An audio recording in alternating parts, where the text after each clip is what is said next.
ओम शांती। आज आंतरराष्ट्रीय योग दिनानिमित्त आपल्या सर्वांना खूप खूप सदिच्छा, शुभेच्छा। काल आमच्या शेजारी एक नवयुवक बॅग मध्ये बेडशीट, नॅपकिन, पाण्याची बॉटल भरत होता। मी सहज त्याला विचारलं की ही कशाची तयारी आहे? तर तो म्हणतो की आज आम्ही तयारी करत आहोत उद्याची। कशाची? तर आंतरराष्ट्रीय योग दिनानिमित्त आम्ही योगा शिकण्यासाठी जात आहोत। मी त्याला एकच म्हटलं की जर तू वर्षभर नित्य नियमाने योगा करशील तर नक्कीच तुझं शरीर सुदृढ, बलशाली, शक्तिशाली होईल।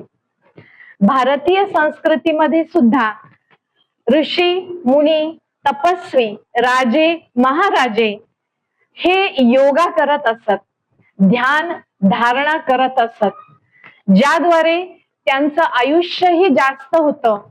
त्यांच्याद्वारे त्यांनी स्वतःला शक्तिशाली, बलशाली बनवलेलं होतं।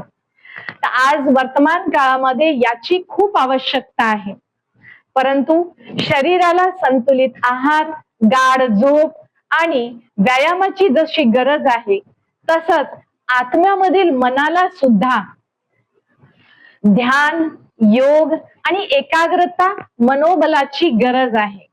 आणि यासाठी भारताचा अतिप्राचीन राजयोग, जे पुरातन काळापासून सर्वच जण अभ्यास करत आलेले आहेत, तो आपणही निश्चित शिकावा।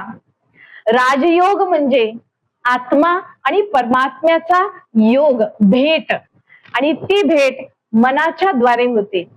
आमच्या शेजारी इंजिनिअरिंग करणारा एक मुलगा होता।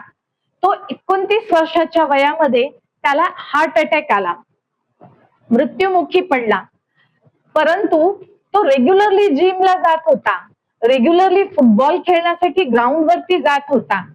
मग हे असं का झालं? कारण मानसिक ताण, उदासीनता आणि नकारात्मक विचार जिथे असतील तिथे मनाचा प्रभाव शरीरावर निश्चित रूपाने पडतो। त्यामुळे मनाचाही व्यायाम आहे, तो आहे राजयोग, ज्याद्वारे आत्म्याला शक्ती मिळते, मनाची एकाग्रता होते, मनुष्य सहजरित्या तणावमुक्त, व्यसनमुक्त होऊ शकतो। आणि सर्वात महत्वाचं म्हणजे सकारात्मक विचारांच्या द्वारे सकारात्मक ऊर्जा आपल्या कार्यव्यवहारात, आपल्या रोजच्या दिनचर्येमध्ये आपण आणू शकतो। तर आपण सर्वांनी सुद्धा जवळच्या सेवा केंद्रावरती जाऊन विनामूल्यपणे राजयोगाचा अभ्यास घ्यावा, शिकावा आणि आपल्या आचरणात आणावा, अशी आजच्या दिवशी मी आपल्या सर्वांना शुभेच्छा, सदिच्छा देते। आणि आपलं तन, आपलं मन नेहमी शक्तिशाली राहावं, आपण आपल्या दररोजच्या दिनचर्येमध्ये प्रभावशाली व्यक्तिमत्व वाले बनावं, अशी अपेक्षा ठेवून मी आपल्या सर्वांना पुन्हा शुभेच्छा देते। नमस्ते।